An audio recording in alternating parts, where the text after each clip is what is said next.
kembali lagi di Ajib ASN Jabar Ikut Bicara. Ini menarik nih Pak, ada pusat pelayanan sosial Geria Wanita Mandiri, berarti wanita semua nih Pak. Pemerlu pelayanan kesejahteraan sosial di sini tuh wanita apa aja ya Pak? Kami juga membina klien yang korban trafficking, yang masalah jadi korban migran. Geria pelayanan sosial di dalamnya itu ada asrama hidup layak seperti yang lainnya. Memang perlu perjuangan gitu ya. Fasilitasnya banyak ya Pak, dari tempat tinggal, Iya. kebutuhan mandi, Iya. makan juga ya Pak ya. Makan.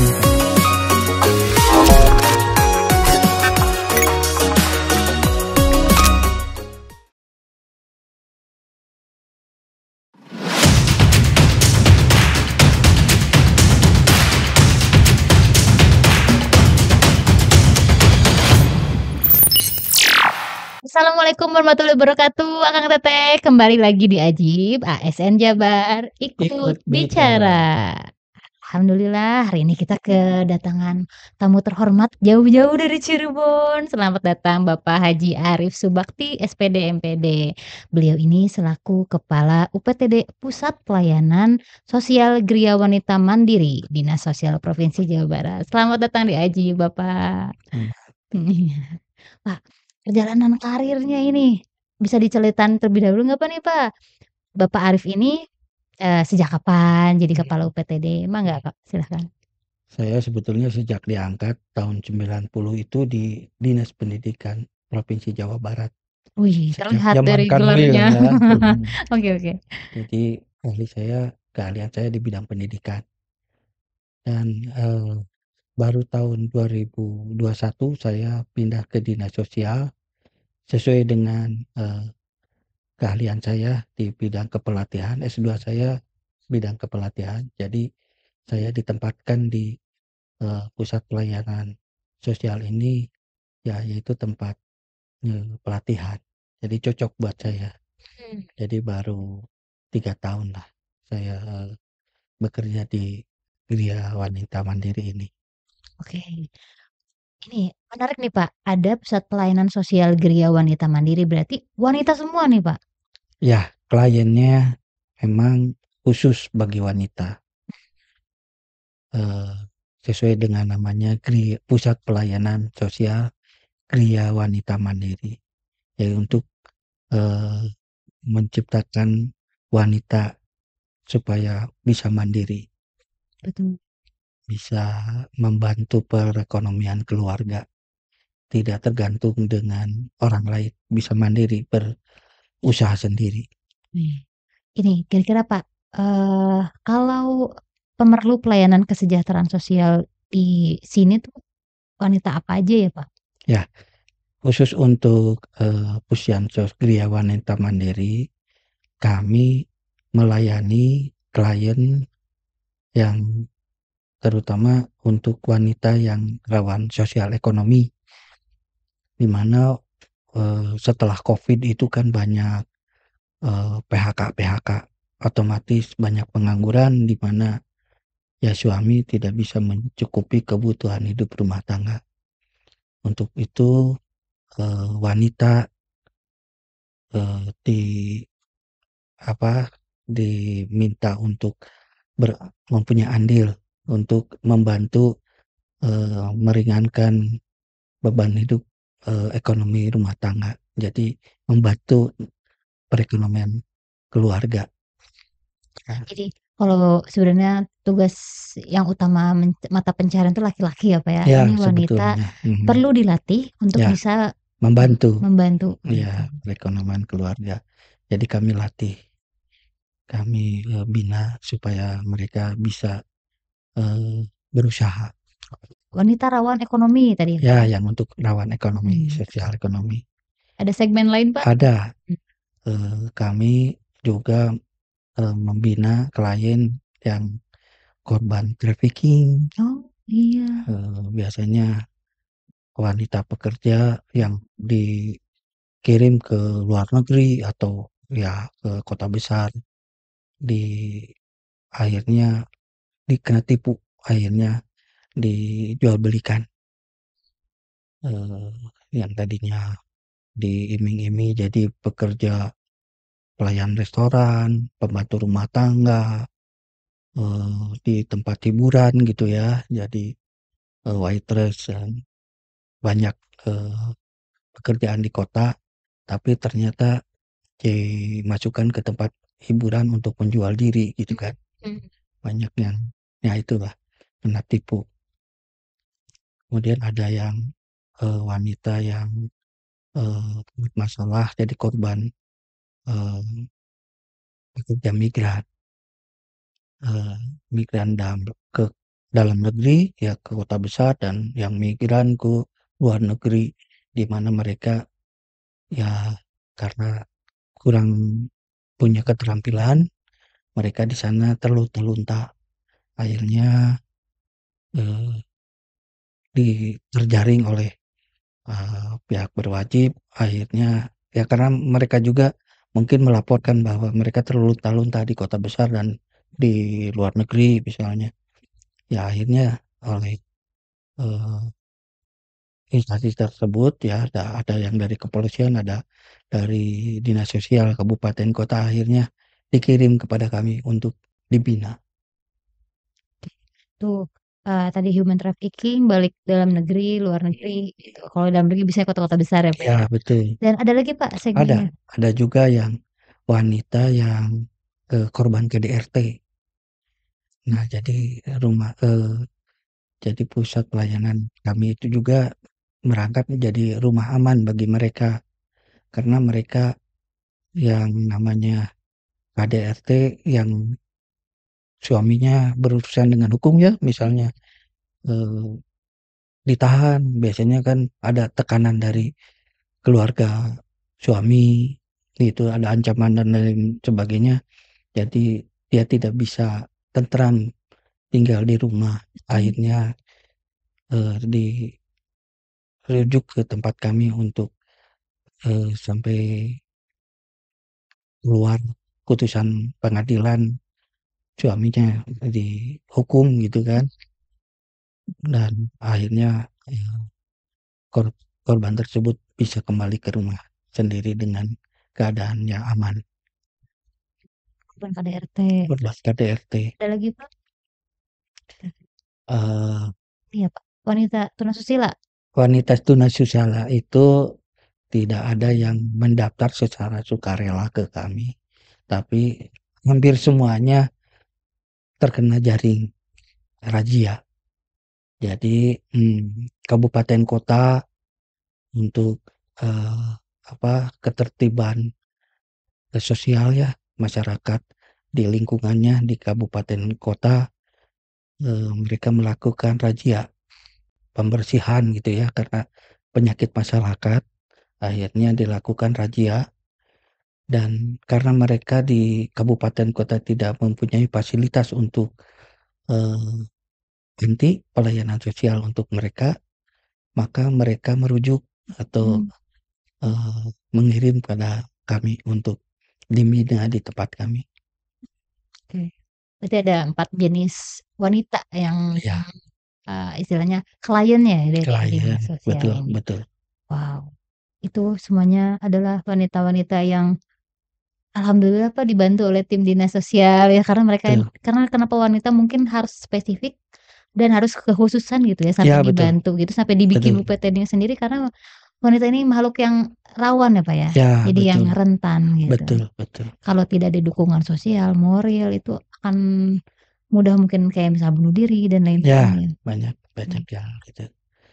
Wah, keren banget nih Bapak pekerjaannya luar biasa diganjar pahala ku Allah. Amin, amin, amin. Amin. Terus dari 4 klien tadi yang paling banyak itu yang mana, Pak? Yang Kalau lihat paling proporsi banyak dari sebetulnya rawan sosial ekonomi. Mhm. Itu yang bermasalah di masyarakat itu yang paling banyak itu. Karena ya terutama akibat bencana COVID ini kan. COVID kemarin terjadi PHK besar-besaran gitu kan. Karena industri kemarin banyak yang bangkrut.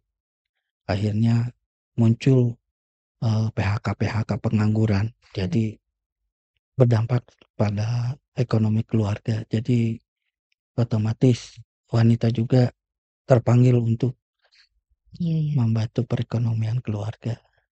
Menarik. Berarti program dari UPTD ini adalah membuat pelatihan, Pak, ya? Ya. Untuk mereka. Jadi, simultan itu setiap hari datang dilatih gitu atau ada kelasnya? Kelas Di gitu? kami itu kalau dulu panti ya, sekarang Gria Pelayanan Sosial. Di dalamnya itu ada asrama. Jadi selama 3 bulan kami berikan pelatihan, kami memberikan ini juga bimbingan rohanian, bimbingan kesehatan. Jadi kami periksa kesehatannya, terus kegiatan olahraganya supaya kesehatannya terjaga. Kemudian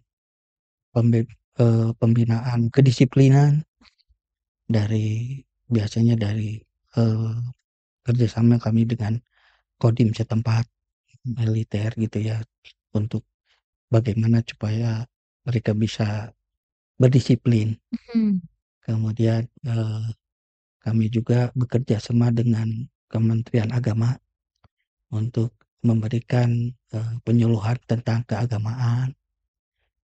Jadi selain keterampilan kami juga membina mereka Secara secara batiniah. batiniah, badaniahnya juga gitu ya. Lengkap lah. Oke. Jadi selama 3 bulan itu ya, Pak, Selama programnya? 3 bulan. Dan mereka diasramakan gitu. Jadi Diasramakan. jangan khawatir ada kos dan lain-lain gitu Gratis, ya. gratis bagi kami. Itu sudah dibebankan ke anggaran belanja daerah Provinsi Jawa Barat. Oke, berarti istilahnya kalau tadi Bapak sempat cerita di belakang layar kayak, Pak dapat peserta itu dari mana sih? Hasil penjaringan. Ya, Terutama kayak kasus TPPO, terus kemudian kasus tunasusila ya Pak dan lain Susila. sebagainya. Terus kalau yang lain Pak ada caranya memperoleh dari si peserta ini dapatnya dari mana? Apakah mereka mendaftarkan atau gimana? Jadi untuk yang rawan sosial ekonomi itu sebetulnya kami berkoordinasi dengan instansi dinas sosial kabupaten kota. Dan mereka punya data sendiri di kabupaten kota, mana-mana saja orang atau yang perlu mendapatkan pembinaan. Selanjutnya kami juga memang untuk yang rawan sosial ekonomi kadang-kadang ada yang menerima pendaftaran, karena kadang-kadang yang peserta atau mantan klien kami yang sudah dididik 3 bulan ternyata mereka merasa kurang pede gitu ya. Mereka ada yang ingin masuk kembali gitu ya, ingin ikutan lagi gitu ya, ingin menambah ya belum matang mungkin keterampilan yang mereka miliki. Jadi ada juga yang seperti itu, mendaftar ulang kembali, ingin ikut kembali gitu ya. Kalau pelatihan itu per batch gitu nggak Pak? Atau gimana? Ada Maksudnya? dibatasin misalnya selama 3 bulan itu kita buka dari 1 Januari misalnya sampai bulan itu? Ada 3 angkatan bagi saya di Gria Wanita Mandiri ini. Yang angkatan pertama 3 bulan, angkatan kedua 3 bulan, dan ya yang angkatan terakhir 3 bulan. Karena dalam 1 anggaran, 1 tahun anggaran gitu ya Pak ya? Ya, 3 batch. ya 1 batch 9 berapa bulan orang Pak? karena ada waktu jeda juga gitu ya. Betul. Januari biasanya belum Ya mulai belum, gitu ya? karena anggaran belum keluar biasanya Januari, biasanya bulan ya Maret lah. Maret baru mulai angkatan pertama, Maret, April, Mei gitu kan. Nanti ada jeda sebulan gitu kan. Nah, 1 kali periode berarti berapa 3 peserta? bulan. Kami tahun ini target kami 105. Itu pun dibagi 2 karena kami punya satpel, satuan pelayanan cabang kami ya, tapi khusus yang tunasusila kami ada satuan pelayanannya di Cibadak, Sukabumi. Nah, dia khusus melayani untuk yang tunasusila. Dan memang yang tunasusila itu kebanyakan memang kliennya itu kiriman dari pinggiran kota besar, Bogor, Bekasi gitu ya, Depok. Oh, semuanya dikirim ke Cirebon untuk melakukan pelatihan Enggak, ya diminta ke Pemprov ya, itu?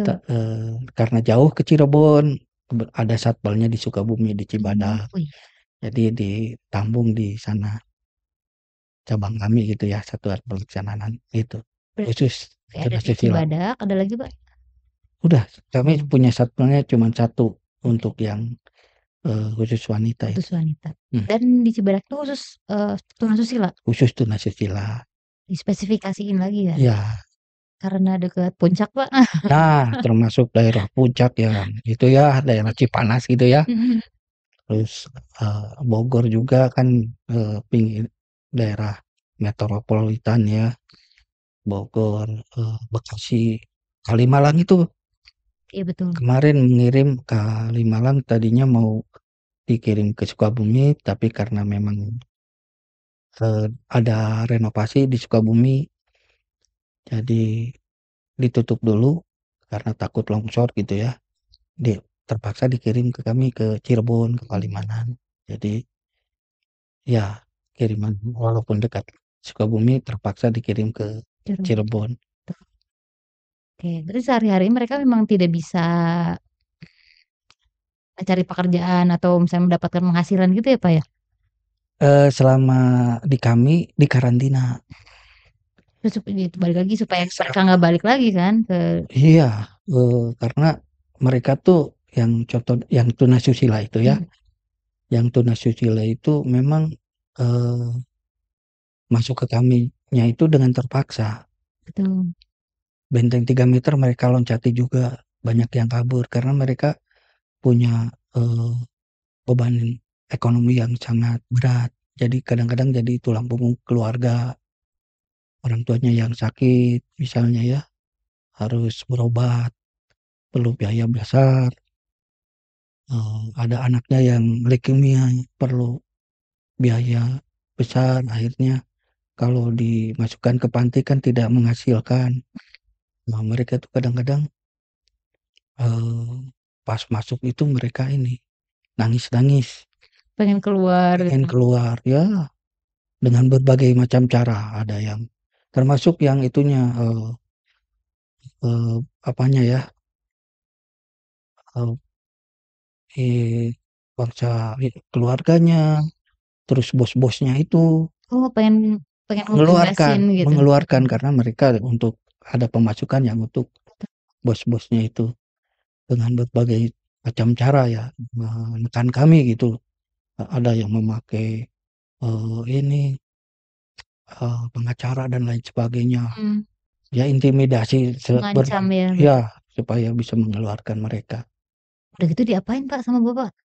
Ya Setelah kayak gitu? ya kami layani saja, kita kan punya dasar hukum gitu ya, kita kan maksudnya baik gitu ya. Nah, kalau yang salah mah malu kalau kita kejar terus gitu ya, emang ini siapa Bapak mengatasnamakan instansi tertentu gitu kan. Benar nih sok silakan saja pakai surat resmi gitu ya. Kan nggak ada yang mau misalnya, ini anak Bapak atau siapa siapa Bapak kan nggak mau misalnya ketahuan gitu ya, padahal ya ujung-ujungnya ini, eee, tetangga temen gitu, kalau ditelusuri nggak berani gitu ya. Ya seperti itu, karena ya ujung-ujungnya gitulah, ekonomi juga kan ya, selama Mhm. di kita 3 bulan mereka membayangkan tidak mendapatkan pemasukan selama 3 bulan padahal dia setiap harinya punya target misalnya berapa gitu.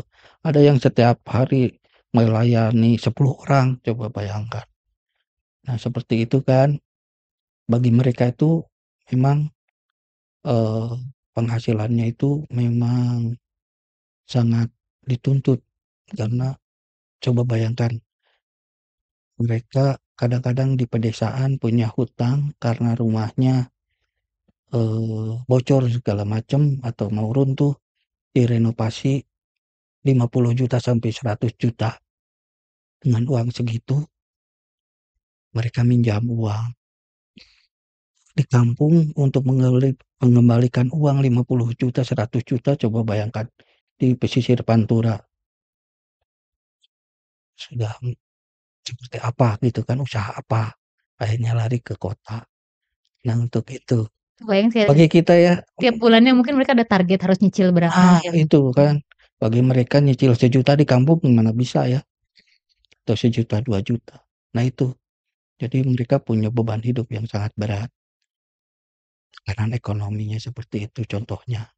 Ada yang ya keluarganya yang sakit harus berobat, ada yang orang tuanya sakit, ya menghidupi kebutuhan sehari-hari, seperti itu. Jadi kalau mereka tidak menghasilkan uang, membayangkan seperti apa gitu kan, Mhm mhm. keluarganya siapa, anaknya yang ngasih makan dan lain sebagainya. Malah suaminya yang mungkin sakit atau gimana ya, suaminya nggak bisa cari uang. Jadi Kalau berarti menghadapi orang, klien yang kayak gitu, yang dilakukan Dinsos ngapain, Pak, berarti? ya kita harus sabar, kita harus beri pengertian karena memang ya kita beri pemahaman. Uang itu kan, kalau walaupun besar kalau tidak halal kan tidak akan berkah. Jadi kami, eee, memang beri motivasi kepada mereka supaya mereka bisa hidup layak seperti yang lainnya. Memang perlu perjuangan gitu ya, dari mulai nol dulu gitu ya, dari usaha kecil-kecil. Karena sudah kami contohkan bahwa orang besar itu tidak langsung jadi orang besar. Banyak orang besar merangkak dari nol gitu ya, dari mulai jual zaman dulu tuh jadi loper koran, jadi tukang semir sepatu di kota besar, akhirnya sekarang jadi konglomerat, kayak gitu. Jadi, ya motivasi-motivasi seperti itulah kami, berikan pada mereka dan ya zaman sekarang kan tidak usah muluk-muluk kalau usaha itu harus punya ruko dan lain sebagainya kan. Sekarang udah zaman modern, bisa jualan online gitu kan. Kami berikan pengetahuan juga supaya bisa, eee, menggunakan sosial media ini jadi, eee, ajang bisnis bagi mereka gitu kan. Betul. Jadi, sebenarnya mah ya balik lagi tujuan dari Dinsos adalah supaya mereka tidak lagi bergelut di dunia itu ya, Pak, Iya, ya. Jadi memberikan keterampilan supaya mereka bisa menjadi wanita mandiri nih, betul dengan jalan yang benar, betul. dengan rezeki yang halal gitu ya. Eee, Penasaran saya, tadi kan Bapak udah cerita tentang ada pembinaan jasmani, pembinaan betul rohani juga. betul. Kalau keterampilannya nih Pak, ada apa aja sih yang diajarkan oleh PTD ini? Ya, jadi keterampilan itu sebetulnya, disesuaikan dengan minat juga, Mmm, ada pilihan. Karena kalau mereka tidak minat nggak akan berkembang gitu ya, bagi takut mereka. mungkin merasa terpaksa ya Pak ya? Iya, nggak akan ini, Oke. nggak akan, eee, ketangkeplah bagi Mhm mhm. mereka ilmunya. Jadi yang kami, buka sesuai dengan minat mereka, sekarang itu kami melaksanakan pelatihan, membatik karena di Cirebon itu kan sentra batik ya, ada Mhm. Batik Trusmi dan lain sebagainya. Eee, Kami melakukan pelatihan untuk membatik, kemudian, olah pangan, tata boga ya, masak-memasak gitu ya, Mmm. membuat kue, bikin roti, masak ini itu, bikin, apa, cemilan-cemilan gitu. Insyaallah kami ke depan kalau ada modal kami ingin produksi hasil karya mereka itu kami jual ke pasaran gitu dengan produk khusus. Kalau batik ya kami sudah punya, ciri khas sendiri gitu ya, bahwa, pria wanita mandiri juga, akan memproduksi batik ala dia wanita mandiri seperti halnya batik yang Difabel, difabel ya, punya mhm, karakter khusus ya difabel. betul.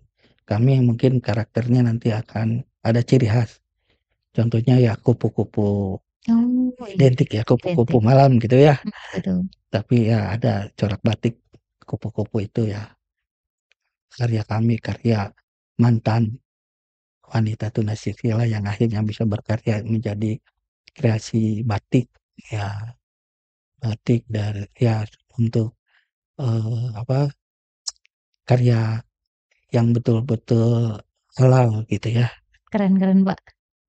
gitu. Wah, batik, terus ada tata boga, Nah, keterampilan tadi Bapak cerita ada apa Pak? salon Oh, salon juga salon. ya, tata rias ya Mhm mungkin mhm. salon, bangsa pedikur segala macam, akhirnya gunting rambut, khususlah untuk kecantikan gitu ya. merias wajah dan lain Kayaknya ini sebagainya. yang paling banyak nih ya peminatnya nggak? Mungkin dilihat dari segmen pasar bagi masing-masing ya. Kalau misalnya dia tinggalnya terlalu daerah terpencil mungkin ya, mungkin Susah dia akan pengembangannya ya? susah berkembangnya. Dan minatnya juga memang disesuaikan dengan minat masing-masing, senangnya kemana gitu ya. Tata rias, apalagi Pak? Kalau dulu pernah ada ini olah ini kerang, kulit kerang. Kulit kerang. Diolah di Cirebon kan di pinggir pantai kan banyak limbah seafood ya. Kulit kerang itu kan daripada dibuang ke kali, dibuang ke pinggir pantai, jadi limbah yang ini kotor ya, jadi sampah. Akhirnya kami olah menjadi hiasan dan itu bagus sekali itu hiasan yang keramik itu ya, hiasan kerang gitu ya, kulit kerang. Nah, itu ya kami pernah melakukan itu keterampilan eh, untuk mengolah kulit kerang. Wih, ternyata Cirebon memang juga wilayahnya suportif ya Pak ya, dari Ya, mulai ya batik bagus. juga emang khas Banyak, Cirebon. ya Terus banyak. kemudian olahan-olahan limbah seafood itu juga Seafood. Cirebon banget. Iya betul, kulit kerang. Wow. Kalau ini Pak, berarti kalau kliennya tuh nggak cuma dari Cirebon tadi ya, tapi ada Ya, juga se-Jawa misalnya Barat. dari se-Jawa Barat. Tapi memang UPTD ini hanya ada di Cirebon, adapun memang tadi Cabangnya di cabangnya Sukabumi. di Sukabumi, Cibadak. Kak, penasaran saya, orang yang ikut pelatihan ini atau sudah di Gria ini, ada yang berhasil nggak Pak jadi wirausaha gitu? Kalau yang rawat sosial ekonomi, kemudian yang eh, KDRT gitu ya, yang KDRT alhamdulillah karena memang itu sedikit jumlahnya jadi kepantau, alhamdulillah bisa kembali lagi berumah tangga ya, menikah lagi dengan Orang lain laki-laki tentu orang ya. lain, kembali lagi yang gitu ya, karena ya Iya. suaminya yang dulu sudah masuk penjara gitu ya, akhirnya eh, bisa menikah lagi, alhamdulillah bisa merintis rumah tangga lagi dari awal, ya sukses lah gitu ya, jadi bisa hidup aman dan sejahtera. Betul, karena itu dia, kalaupun memang belum bisa menjadi wirausaha, tapi dengan dia kembali bisa melanjutkan hidupnya juga, Betul. secara mental sudah berhasil dibina Iya oleh betul. PTD ini. Betul. Oke. Terus Pak, kalau misalnya yang balik lagi gitu ada? Ada cuman kasuistis ya, dan walaupun terjaring mungkin terjaringnya di mana gitu ya, bukan di wilayah Jawa Barat, tapi ada beberapa orang yang kena jaring lagi, kembali lagi ke tempat kami, kena razia lagi, otomatis mereka pasti ketangkap di tempat prostitusi lain yang ada di Jawa Barat. Jadi ya kasuistis lah, ada beberapa orang yang kembali lagi ke jalan yang tidak benar karena mungkin mereka ingin usaha instan gitu ya, Betul. gampang gitu ya. Kalau jualan bala-bala kayak gitu kan cari uang 100.000 susah ya. Cari untung 100.000 sehari belum tentu dapat kalau jualan comro bala-bala ya. Belum lagi modalnya apa ya? Belum lagi modalnya waktu, tenaga pikiran gitu ya. Wow, Pak, ada cerita menarik nggak selama bekerja di sini atau ketemu sama mereka? Ada, bagi saya itu kan saya orang pendidikan ya. Eh, Hubungan saya dengan di bidang pendidikan kan banyak pegawai, guru-guru dan lain sebagainya, banyak ini lingkungan saya, lingkungan pendidikan otomatis banyak kenalan. Akhirnya saya kan walaupun tinggal di Bandung saya nggak berani. Yang di akhir-akhir eh, masa bakti saya sebagai PNS, alhamdulillah Tuhan memberi PR kepada saya untuk bisa memperbaiki anak dan moral wanita sunnatusila ini. Ya supaya baik kembali ke jalan yang benar gitu ya. Mungkin ya Tuhan ini memberikan ujian nih, kamu sekarang mengabdi betul-betul mengabdi ya kepada masyarakat untuk mengembalikan marwah martabat wanita ini ke marwah yang sebaik-baiknya begitu. Ada nggak Pak, klien dulunya wanita tunasusila, terus kemudian sekarang memang nggak balik lagi ke sana dan fokus di wirausaha? Nah, mungkin karena yang terjadi hanya sedikit dan kami itu memang sekali pelatihan kan 50, udah otomatis kan udah berapa ratus orang. Tuh. Yang terjaring hanya 1 atau 2 orang, otomatis sisanya ya mudah-mudahan kembali ke keluarganya, kembali ke kehidupan normal. Ya itu harapan saya karena mereka jejaknya tidak bisa kami lacak satu persatu karena mereka kembali tersebar dan kadang-kadang mereka juga belum tentu ada tinggal di Jawa Barat.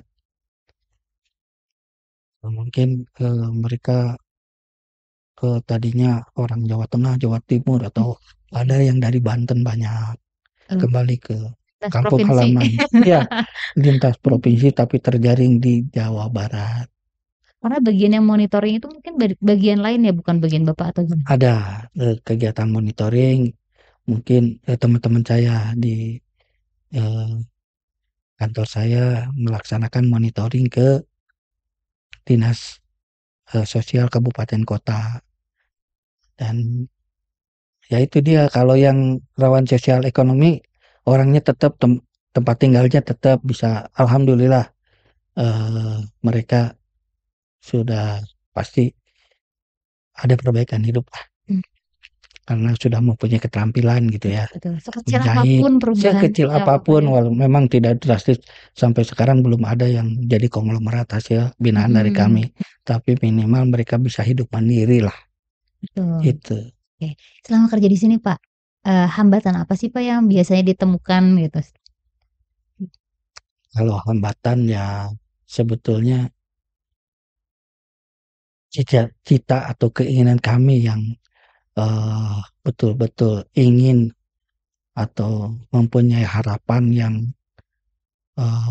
betul-betul hasil pembinaan kami itu berhasil menjadi terwujud jadi wanita yang betul-betul mandiri, wanita yang sukses, bisa mampu menghidupi dirinya sendiri, keluarga, bisa membantu masyarakat lingkungan, bahkan bisa membantu perekonomian bangsa dan negara. Misalnya karena dia jadi konglomerat kan otomatis mereka membayar pajak bisa membantu perekonomian negara. Nah itu keinginan kami. Nah, harapan itu betul-betul ingin saya capai. Namun ya begitulah, jadi keinginan ya perjuangan. Hanya doa yang kami dan upaya yang kami laksanakan. Kalau dari 50 misalnya setiap pelatihan itu 50, berarti kebanyakan itu dari mana Pak? Dari golongan wanita yang mana nih? Yang gampang itu kami cari yang sosial ekonomi. Oke.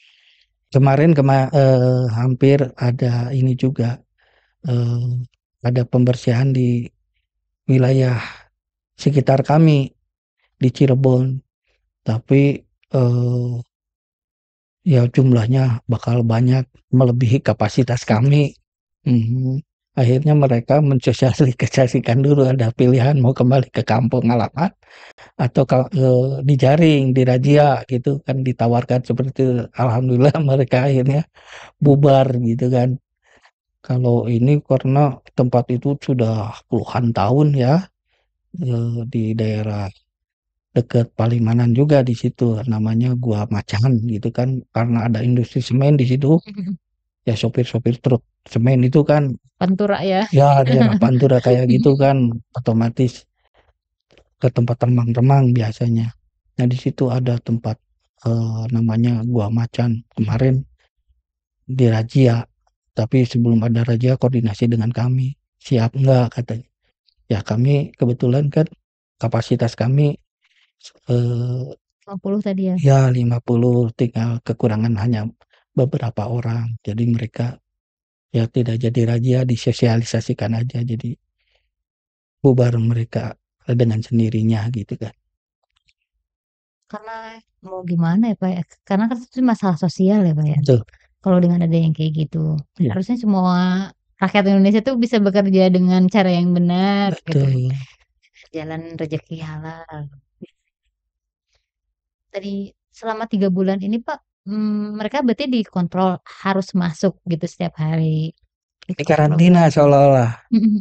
Ya, kecuali yang rawan sosial ekonomi yang tinggalnya di sekitar kami, mereka bisa pulang dulu gitu ya, karena mungkin mereka punya anak kecil gitu ya, menyiapkan untuk sarapan dan lain sebagainya di rumahnya. Tapi kalau yang jauh-jauh gitu ya, yang dari Sumedang kayak gitu, kami siapkan asrama kami, kebutuhan standarnya kami penuhi, mulai dari asrama, pakaiannya, alat mandi, Mmm, alat sholat, semuanya kebutuhan kami jamin, oke. gitu. Oh, fasilitasnya banyak ya Pak? Mulai Iya, dari tempat tinggal, iya, kebutuhan mandi, iya, makan juga ya Pak ya? makan kami Belum ada sediakan, pelatihan juga. pelatihan, Oke, ada lagi Pak selain itu? ya bangsa sepatu, Termasuk yang sandal, dipakai, oh sepatu iya, sendal. pakaiannya itu semua kebutuhannya dijamin. Sikat odol, sabun dan lain sebagainya kami beri. Wow, fasilitas Iya, prima. kebutuhan wanita juga yang biasa wanita datang bulan kami siapkan. Ya, seperti itu. Di ujungnya Pak dikasih sertifikat gitu nggak? Iya, Mmm, ada sertifikat ya buat bukti bahwa dia sudah mengikuti pelatihan di tempat kami. Mungkin mereka juga bisa melamar kalau misalnya mereka ingin bekerja di garmen atau bekerja di tempat lain, bahwa perlu pengakuan dari orang lain bahwa mereka sudah dapat pelatihan ya, betul. Jadi keluar dari mereka situ mau bikin usaha sendiri, mau bisa, online shop bisa, ya bisa, kan bisa juga misalnya melamar di tempat kerja. betul. Tuh. Kalau misalnya, UPTD ini sendiri ada nggak Pak kegiatan sosialisasi atau kegiatan lain gitu ya, Ya, yang mencegah adanya, tadi, masalah sosial yang seperti yang, apa namanya, menyerang wanita gitu, yang wanita rentan ini? ya, kami bekerja dengan eh, P2KP ya, itu di kabupaten kota yang khusus menggeluti ini, Mhm. masalah sosial. Nah, kami selalu koordinasi dengan mereka, sosialisasi program kami, Oh, eee, seperti apa saja gitu yang ada kegiatan di kami, dan sasarannya seperti, eee, apa aja yang perlu di kami bina gitu. Jadi kami tidak langsung terjun ke masyarakat, tapi kami berkoordinasi dengan instansi terkait. oke. Pak, setelah 3 bulan selesai pelatihan ini, ada nggak tindak lanjut gitu, upaya dari UPTD ini untuk, eee, istilahnya menjamin bahwa mereka bisa melanjutkan kehidupan gitu? Hmm, kami sebetulnya ingin memantau juga mereka, Betul. tapi kami kan keterbatasan anggaran dan tenaga, mungkin karena mereka tersebar di seluruh Jawa Barat ya. Jadi kami hanya mengambil sampel saja dari beberapa klien yang bisa terdeteksi alamatnya jelas gitu ya. Kami pantau seperti apa sih eee, perubahan setelah mereka kami bina, dan kami juga berusaha supaya mereka juga eee, memang setelah pelatihan kami berikan juga eee, toolkit, jadi bantuan alat untuk yang tata boga kami belikan baksa mixer gitu ya, alat seperti oven untuk mereka gitu ya. Yang ini yang tata rias kami berikan hard dryer, catokan dan lain sebagainya lah. Alat-alat praktik buat mereka. Dan ya kami sekarang berupaya supaya mereka juga dapat bantuan. Ada dari program lain dari dinas sosial untuk bantuan sosial untuk permodalan. Tuh. Berarti kok mereka tuh semua dikasih atau ada samplingnya tadi yang dikasih? Jadi setelah lulus kami bekali juga toolkit, tapi tidak cukup mungkin ya. Tidak semua gitu ya? Iya, memang semua klien kami setelah ini diberikan, cuman toolkit yang kami berikan itu belum memadai. Misalnya untuk yang menjahit belum kami berikan mesin jahitnya, tapi ya sedikit lah mangsa alat-alat seperti jarum, benang yang seperti itu ya, yang sederhana saja. Tapi tetap akan dibekali gitu, minimal Ya, ketika berusaha. balik ke rumah dia Ya. itu ingat pernah pelatihan gitu Nah, misalnya. itu tidak vakum gitu kan, karena tidak ada alat-alat untuk ininya menjahit gitu ya. Kalau tindak lanjut pemantauan gitu, misalnya ada nggak kayak misalnya nomor telepon tadi kan, Ya. hubungin lagi gitu dalam waktu 3 bulan selanjutnya atau gimana? Nah, di kami kan mereka juga punya biodata ya. Kami asesmen sejak masuk dan mungkin ada pas keluar juga di asesmen lagi, dan data-datanya sudah ada di kami, dan memang kami bisa recheck. Ada penyuluh sosial yang bertugas di kami yang melakukan ya penyuluhan pasca pelatihan gitu, dan pekerja sosial yang ada di kami juga melakukan ya pembinaan pasca pelatihan. Banyak banget ya pekerjaannya selain Ya memang PR kita banyak gitu ya. Pak, di UPTD ini ada berapa pegawai, Pak? UPTD kami kalau PNS-nya hanya 15 orang, tapi ada non ASN ya, mulai dari satpam, dari cleaning service, ya total 30 lah. Menyelesaikan permasalahan wanita Iya, se-Jawa Barat. se-Jawa Barat. Tadi pokoknya di tahun ini ada 3 batch ya, Pak, ya? Atau Ya. 3 angkatan Betul. pelatihan ini, masing-masing 105, Pak? Enggak, total 105. Oh, total 105. Iya. Jadi 30, 40 gitu ya, satu angkatannya itu. Itu pun dibagi 2. Oh, nggak lupa 2023 itu berapa angkatan? Tidak jauh lah, sama, hampir sama 105. Tapi sebelumnya memang kami 300 pernah. Banyak, anggarannya banyak. Namun sekarang karena banyak ini ya, anggaran yang direfocusing gitu ya. Jadi mungkin ada kegiatan yang perlu didahulukan, jadi kami dikurangi anggarannya, jadi sasaran kami berkurang. Alhamdulillah, mudah-mudahan semakin sedikit sasaran, semakin sedikit juga ternyata orang yang bermasalah di luar Nah, sana. mudah-mudahan aja memang kliennya tidak ada sama sekali, itu berarti sudah perempuan di Jawa Barat ini sudah pada mandiri gitu ya, sudah. Mandiri dengan cara yang halal ya, Pak? Dengan cara yang halal. Oke.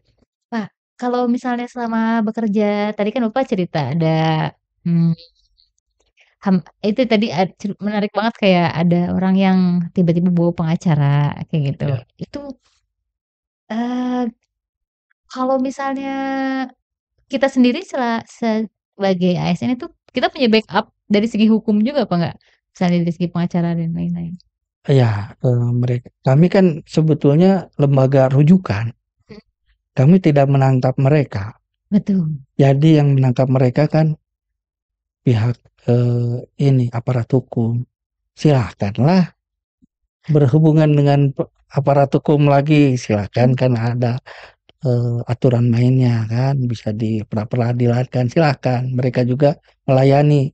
Tapi sampai sejauh ini kan perang untuk mempermasalahkan hal itu kan pengacara juga tabu ya, berjuang untuk membela Membela yang salah PTS gitu, membela yang salah. Kalau terang-terangan mereka juga sebetulnya malu soal ya dengan memakai atau menggunakan eh, apa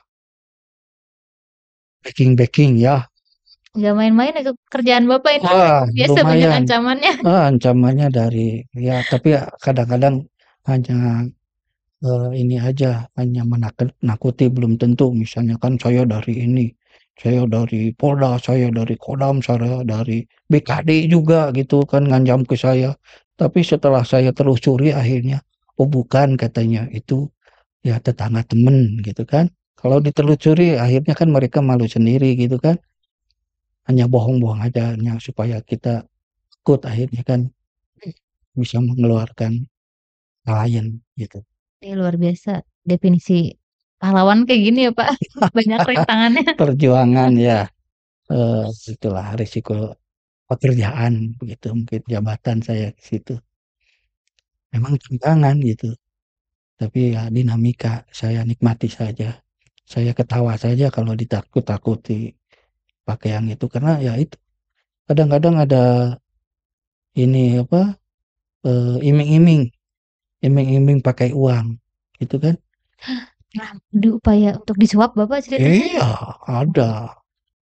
Tapi kan uang nggak seberapa. Pak. Gitu, segede-gedenya juga uang gitu kan, bagi saya kan mendingan saya alhamdulillah sebagai PSN di Jawa Barat sudah terpenuhilah kebutuhan saya ya, sudah Oke. tercukupi, jadi tidak tergiur oleh iming-iming yang seperti itu.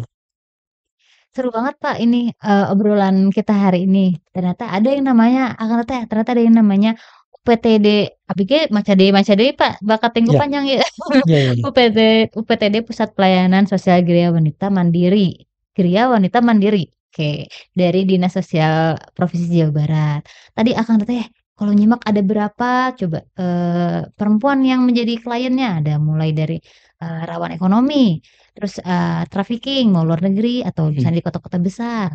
Lalu ada juga wanita korban korban KDRT, dan yang terakhir ada wanita tunasusila gitu.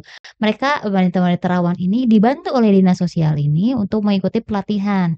Pelatihannya macam-macam, akan tete mulai dari keterampilan, keterampilan masak, keterampilan tata boga gitu ya, Pak, ya. Kemudian, keterampilan adanya tata rias gitu. Ada banyak banget keterampilan yang disediakan oleh, tim dari UPTD ini. Nah, keterampilannya disesuaikan lagi sama passion-nya Akang teh, jangan sampai nanti pas ngejalanin teh nggak sesuai dengan passion cenah, gitu. Terus kemudian ada pembinaan jasmani juga, pembinaan rohani. Mudah-mudahan melalui program dari dinas sosial ini mereka, bisa keluar dari jeratan kemiskinan ya, Pak, ya, atau tuntutan ekonomi lainnya yang, membuat mereka terdesak jadi masuk lagi ke hal-hal yang tidak halal nih. Mudah-mudahan melalui pelatihan ini mereka bisa berwirausaha atau bekerja di tempat lain, atau jualan online, mereka bisa mencari rezeki yang halal dan tentu permasalahan sosial di Jawa Barat ini semakin terminimalisir ya, Pak, ya. Wow, seru banget hari ini. Ada lagi, Pak, mungkin yang belum saya simpulkan selain itu? Menurut kami memang jauh dari ibu kota Jawa Barat, jadi mungkin banyak masyarakat yang tidak tahu gitu ya. Ya sebetulnya banyak sih klien-klien kami atau masyarakat ekonomi yang eh, rawan sosial ekonomi di seluruh Jawa Barat ini yang butuh pelayanan dari kami tapi kurang informasi. Nah, mudah-mudahan dengan sosial media melalui kegiatan seperti ini, mudah-mudahan bisa eh, ada informasi bagi mereka untuk Betul. bisa mendaftarkan diri lah Oh, di kalau tempat kami. mendaftarkan diri kalau pengen nih Boleh, misalnya yang menyimak Ajib ini, Pak, ada yang boleh. pengen daftar itu bisa melalui apa, Pak? Bisa ada ini bisa langsung ke kami. Kalaupun ini bisa ada Instagram kami, di situ ada alamat dan kontak person di sosial media itu melalui YouTube, IG, Facebook, banyaklah, TikTok juga ada. Wow, seru Jadi banget. Beda ya sama Dinsos, tapi UPTD khusus sendiri. UPTD masing-masing UPTD punya itunya media sosialnya. Seru banget, nanti akan teteh bisa reach out nih dari UPTD ini untuk bisa ke medsos mereka ya Pak. Betul. Oke, Pak. Terakhir nih, ada himbauan nggak Pak untuk Akang Teteh yang menyimak Ajib episode kali ini? Ya, bagi Akang Teteh yang mengikuti acara ini, mudah-mudahan menambah pengetahuan bahwa Dinas Sosial Provinsi Jawa Barat memang berupaya mengentaskan kemiskinan dan masalah sosial di masyarakat Jawa Barat ini, agar Jawa Barat ini terlepas dari masalah sosial. Betul. Mudah-mudahan wanitanya maju, Jawa Barat ini maju dan semakin sejahtera. Amin. Wah, terima kasih Pak Arif atas kedatangan hari ini di Ajib. Terasa ya Pak, Kang Teteh, kita sudah ada di penghujung acara. Kang Teteh, terima kasih. Jangan lupa like, subscribe, komen, dan follow sosmednya BKD Jabar dan UPTD PPS Gria Wanita Mandiri. Kang Teteh, sampai ketemu lagi di informasi selanjutnya hanya di Ajib ASN Jabar, ikut bicara. Ajib. Wassalamualaikum warahmatullahi wabarakatuh.